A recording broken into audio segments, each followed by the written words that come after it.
Энэ тэтгэврийн асуудал ийм болоод одоо энэ хүндрэлтэй байдал бол одоо улс төрчдийн өөрсдийнх нь буруу байхгүй юу?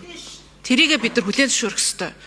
Энэ төрийн албаа хаагчд гэхээсээ илүү улс төрчид өөрсдөө поп шийдвэр гаргаж тогтолцоогоо эвдсээр агаад үдий зэрэгтэй болсон. Тэгэхээр бурууга өөрсдөөсөө бид нар бас хайж одоо тэрийгээ засах чиглэлүүд явах ёстой гэж харж байгаа.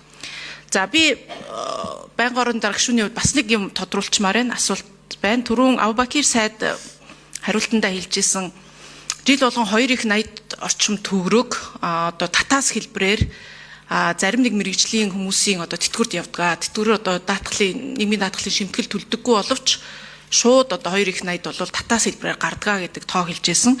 Тэгэхээр энэ дээр нийгмийн даатгалын сангийнхан юм уу яамныхан яг ямар мэрэгжлийн одоо албан тушаалтнуудын эсвэл салбарын хүмүүс энэ одоо татаасыг эдэлт юм бэ? Нийгмийн даатгалын шимтгэл төлөхгүй мөртлөө шууд төсвөөс татаастайгаар нийгмийн даатгалаа төлүүлд юм бэ гэдгийг яг энэ байгууллагаар нь хэлээд өгөөч. Гишүүний асуултанд хариулъя. Гэр бүл хөдөлмөр нийгмийн хамгааллын яам хөгжил. За 2024 оны гүйцэтгэлээр төрөөс тэтгэврийн санд олгосон татаасын хэмжээ 1.1 их 80 төгрөг байсан. За 25 оны төсвөөр 1.4 их 80 52 сая төгрөг байгаа. 452 сая төгрөг байгаа. 452 тэрбум төгрөг байгаа. За төрөөс тэтгэврийг нь хариуцах иргэдийн улсын цэврийн санхүүжилт төсвөр бол 791 тэрбум. За энэ дотор хэн ордог вэ гэхээр 1995 оноос өмнө тэтгэвэр тогтоолгосон иргэдийн тэтгэврт 338 тэрбум төгрөг. Цэргийн албан хаагчдын тэтгэврт олох зардал 404 тэрбум төгрөг. Зарим иргэний тэтгэврийн хэмжээг нэмэгдүүлэх тухай хуулийн дагуу олгож байгаа татаасын хэмжээ 17 тэрбум төгрөг. Үйлдвэрлэлээс мөрөжлөх хүчийн даатгалын сангийн 95 оноос өмнө тэтгэвэр тогтоолгосон иргэдийн тэтгэврт 5 тэрбум төгрөг. Нийгмийн даатгалын сангаас олгох тэтгэврийн тухай хууль 9-р зүйл заасны дагуу өндөр насны тэтгэврийн тусгай зохицуултын дагуу олгох тэтгэврийн хэмжээ 26 тэрбум төгрөг. За ингээд тэтгэвэр нэмэх арга хэмжээг нийгмийн даатгалын сан буюу тэтгэврийн даатгалын сан орлогоороо хэрэгжүүлж чадахгүй байгаа учраас тэтгэврийн хэмжээг инфляцийн түвшиндээ нэмэгдүүлэхэд шаарддаг хөрөнгийг мөн улсын төсвөөс 300 тэрбум төгрөг олгож байгаа.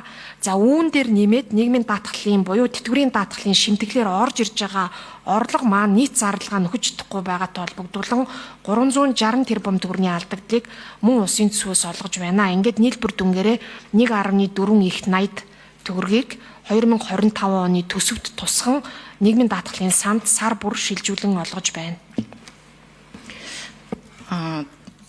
За яг уу алдагдлууд нь юм бэ? Таасаа хэллээ шүү дээ. За цэрэг бол цэргийн айрам мэдэр гэж ойлголоо. Эсвэл энэ цэргээс гадна өөр түрэн хууль хүчний байгууллагын гээд сайд үгэндээ дурдцсан өөр албан тушаалтан салбарынхан байна уу? Цэргээс өөр, айрмаас өөр тий. Дээр нь тэр 9-р зүйлийн дагуу тусгай зохицуултын дагуу чинь энд чинь юу хамаард юм бэ? Тэрийг тодруулаад өгөөч. За гишүүний асуултанд хариулъя. Нийгмийн даатгалын ерөнхий газар Бачаргал цэргийн албан хаагчийн тэтгэвэр тэтгэмжийн тухай хууль зааснаар цэргийн 10 байгууллага цэргийн тэтгэвэр гэсэн ангилалт категорид хамаарагддаг. Үүнд бол за зэвсэгт хүчин, айрам, хөлийн цэрэг, дотоодын цэрэг, шүүгэн шийдвэр гүйцэтгэх ерөнхий газар, шүүх шинжилгээний газар, АТГ, онцгой байдал, гамшиг гэсэн ийм байгууллагууд нийт 10 байгууллагууд энэ цэргийн тэтгэвэр тэтгэмжийн тухай хууль буюу шимтгэл төлдөггүй тэгээд тэтгэврт гарахдаа улсын төсвөөс санхүүждэг ийм харилцаанд хамаарагдаж хуулийн хэрэгжилтийг бол бид нэр зөвхөн тэтгэврийн тогтоож олох үйлчлэгийг хийж ажиллаж байна. 9-р зүйлийн тусгай зохицуулт гэдэг харилцаа юу вэ гэхээр 2024 онд батлагдсан нийгмийн даатгалын багц хууль зааснаар хоёр өндөр насны тэтгэвэр авагчийн аль нэгэн бурхан болсон тохиолдолд ар гэрт үлдсэн нэг гэр бүлийн гишүүнд нь авчирсан тэтгэврийн 20% нь олгодог юм зохицуулт үйлчилж байгаа. Тэгээд 1995 оноос өмнө тэтгэврт гарсан хүмүүсийн хувьд аль нэгэнд бурхан болсон тохиолдолд өгч байгаа зардлыг нь улсын төсвөөс өгч байгааг энэ 9-р зүйл буюу тусгай зохицуулт гэж нэрлэж байгаамаа. Баярлалаа. Ер нь зэвсэгт хүчин айрмыг бол ойлгоод байгаа. Тэгээ тэрнтэй зэрэгцээ жишээ нь одоо иргэдэд үйлчилж явах хэвээр шүүхэн шийдвэр гүйцэтгэлийнхэн ч байт юм уу, шүүх шинжилгээнийхэн ч байт юм уу. Эдгээр маань бас ингээд тэтгэврээ юу яад юм бэ штэ тий татаасаар авд юм бэ штэ. Тэрний логик ер нь асуудлууд нь яагаад ингэсэн гэдгийг бас харах ёстой байна. Тэгээ одоо алдагдaltaй гэчихэд яг эн чинь шудраг систем болж чадж гэнэ гэдгийг бүгдээрийнх нь ингэж тал талаас нь харахгүй болвол ер нь нэг зөрөгтэй энэ дээрээ нийгмийн даатгалын одоо тогтолцоон дээрээ шинтгэл хийхгүй бол угаасаа хэцүү болж байгаа гэдэг бүгдээрээ л хаана ойлгож байгаа учраас хаана л одоо анхааралтай ажиллах хэрэгтэй байна гэж харж байна. Ер нь энэ улс төрчдийн попурлттой холбоотой тооцоо тооллогогүй сонгуулийн өмнө ахмадуудын тэтгэврийг нэмж шоуддаг одоо нэг үг л хэлье. Маш олон хуулиуд орж ирдэг. За хууль хүчний байгууллагуудын 22,000 орчим иргэн одоо цэргийн тэтгэврт гарсан байдаг.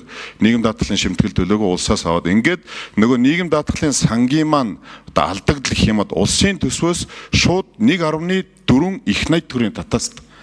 За энэ жилийн тэтгэврийн нэмэгдэлтэйгээ орж ирэхэд ингээд үндсэндээ 2 их найт төгрөг гараад явчих. Шууд улсын татаас. Нөгөө талдаа орлогоороо буюу иргэн аж ахуйн нэгжийн төлсөн нийгэм даатгалын шимтгэлээр орлогоо бүрдүүлээд тэрийг одоо баруун гараар аваад зүүн гараараа ахмадуудаа тэтгэврээ өгдөг гэсэн. Ив санааны нэгдлийн үндсэн дээр явж байгаа юм тогтолцоотой.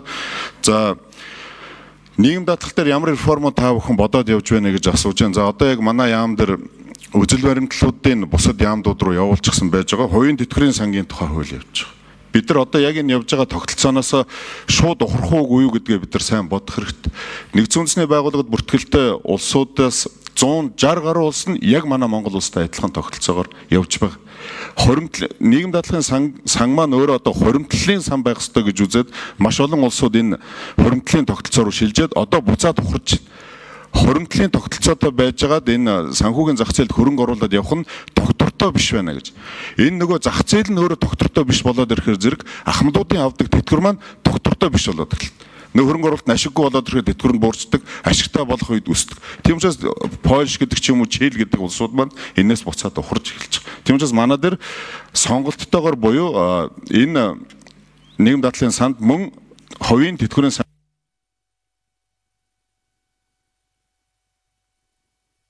За гэр бүл хөдөлмөр нийгмийн хамгааллын яам төрийн нэрийн бичгийн дарга мөнхцөл гишүүний асуултанд хариулъя. За тэтгэврийн шинжилгээг хийхдээ цаашдаа бол ер нь даатгуулагч ямар хэмжээний шимтгэл төлж байна. Тэр төссөн шимтгэлтэйгээ уялдаатай тэтгэврэл авах ийм бодлогын зорилт төвшүүлж байгаа. За мөн түнчлэн олон их хөөс үрээрс буюу суур тэтгэвртэй байх, төссөн шимтгэлтэйгээ уялдаатай тэтгэвэр авах, дээрээс нь нэмэх нь хувийн тэтгэврийн даатгалын сангаас нэмэлт тэтгэвэр авах гэсэн ийм одоо 3 тэтгэврийн их хөөс үрээс тэтгэвртэй байж ирээдүйн ахмад настан хангалттай хэмжээний орлоготой болно гэж тэтгэврийн шинжилгээний бодлогыг төсөөлж байна. За хамгийн өндөр тэтгэвэр авж байгаа даатгуулагчийн хувьд гэвэл 40 жил ажилласан даатгуулагч 5 сая төгрөгийн тэтгэвэр авж байгаа юм кейс байгаа. За жилд дунджаар өнөөдөр шинээр тэтгэвэр тогтоолгож байгаа тэтгэвэр авагчдын хувьд 5 жилийн цалинтай ба цалингүй юм даатгал.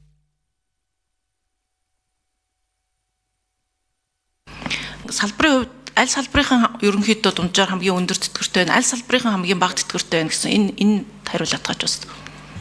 За тэтгэврийн хэмжээ үндсэндээ 2 хүчин зүйлээс нөлөөлж тогтоогдож байна. Нэгдүгээр дундад цалингийн хэмжээ.